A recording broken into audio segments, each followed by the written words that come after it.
Something truly massive is happening at the intersection of technology and finance. For the longest time, they were two completely separate worlds, right? You had the suit and tie crowd on Wall Street, and then you had the crypto innovators. But that's all changing. Right now, we are witnessing a great convergence, a moment where these two forces are finally joining up, and they're creating a financial system that's unlike anything we've ever seen before. And look, this isn't just some prediction from a niche crypto blog. This is coming from BlackRock, the biggest investment manager on the entire planet. When they point to crypto and tokenization and call them crucial themes, it signals a massive fundamental shift in how the most powerful financial players on Earth see the future of money. And just to put that into perspective, let's wrap our heads around that number, $10 trillion. That's the scale we're talking about with BlackRock. So when a player this big makes a move, it's not just a little ripple. It's a full-on earthquake that reshapes the entire landscape. They're not just dipping their toes in the water here. They're actively building the infrastructure for this new digital world. So this brings up the big question, right? What kicked all of this into high gear? Why is it all happening now? What really changed that made Wall Street finally decide to jump into the digital asset revolution with both feet? Okay, let's dive into it. Well, the main catalyst wasn't some new technology or a crazy market event. Nope. It was a massive policy shift that kicked off back in 2025. You could call it a regulatory thaw in Washington, D.C., that basically gave the institutional giants the green light they had all been waiting for. And I mean, the change was dramatic. It was like night and day. We went from this era of skepticism and constant enforcement actions that, let's be honest, kept the big banks on the sidelines, to a new administration that was all about flexibility. All of a sudden, the message from regulators wasn't stay away. It was, hey, let's figure out how to make this work. And this wasn't just talk, It came through a bunch of very real, very concrete actions. The SEC started dropping major enforcement cases. We got new guidance that gave everyone much-needed clarity, saying that, hey, payment stablecoins aren't securities. Banks were officially given the go-ahead. And this is crucial. Legislation like the Genius Act created a real federal framework for stablecoins, which put the guardrails in place to make a core part of the crypto world legitimate. So with that legal pathway finally cleared, the focus could shift to the core technology that this new friendly environment was ready to unleash at a huge scale. And that technology is the tokenization of real-world assets, or RWAs. This is the real engine that's merging the old and new financial worlds. So what the heck is it?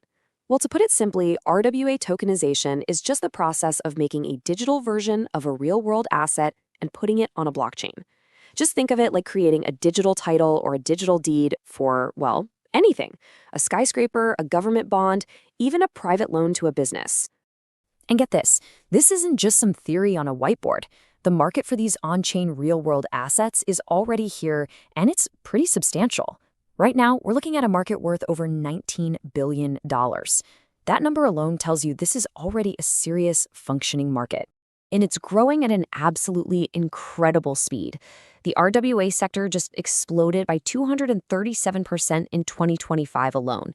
That kind of explosive growth tells you that investors are really starting to shift their focus away from purely speculative assets towards things that are backed by tangible, real-world value. So here's the crucial point. The potential here is just astronomical. Projections from huge players like the Boston Consulting Group suggest this market could swell to $16 trillion by 2030. For a little context, that's bigger than the entire GDP of China. When you're talking about a potential market of that size, it's simply impossible for any major financial institution to ignore. Okay, $16 trillion sounds amazing, but it's still a pretty abstract number, right? What does this actually look like in practice? How does it really work for an investor on the ground? Well, let's take mortgages as a perfect example. You've got platforms like Coinlander that are pioneering this model they call Be the Bank. And instead of tokenizing the house itself, what they do is tokenize the mortgage debt.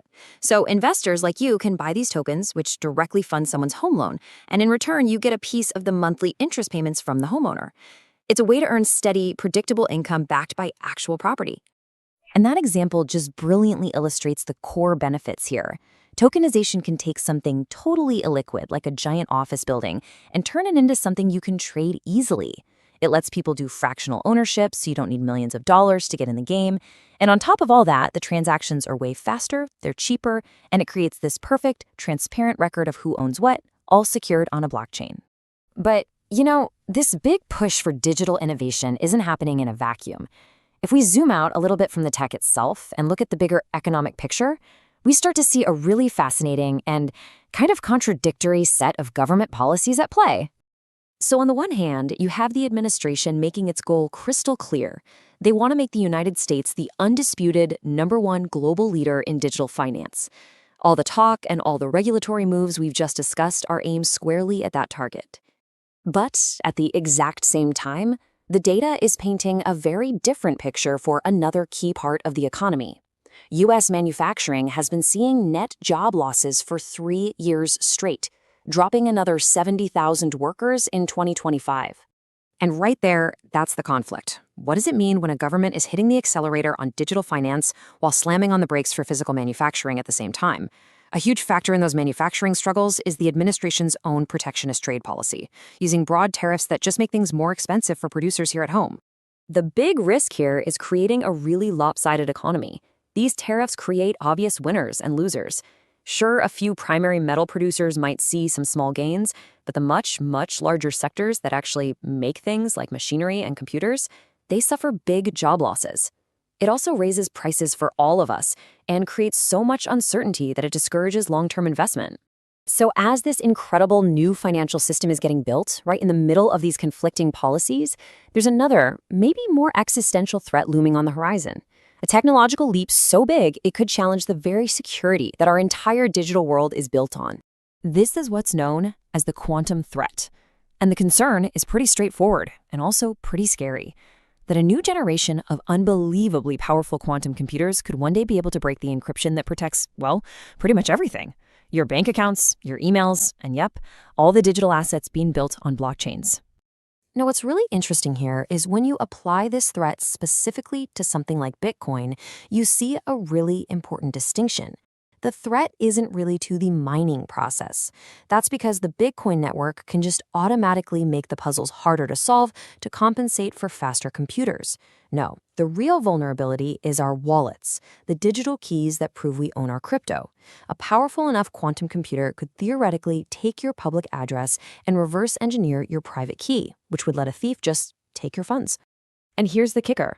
This is not some science fiction problem that's centuries away. A lot of experts believe we are maybe just 5 to 10 years away from this threat becoming a reality. That means the entire financial system, both the old and the new, is in a flat-out race to upgrade its most basic security to new quantum-resistant standards. Which leaves us with one final, massive question. We are right in the middle of rebuilding our entire financial system on this new, powerful, super-efficient digital foundation. But can we upgrade its security fast enough to withstand the next great technological breakthrough? Or are we just building a beautiful glass house right as a new kind of storm is gathering on the horizon?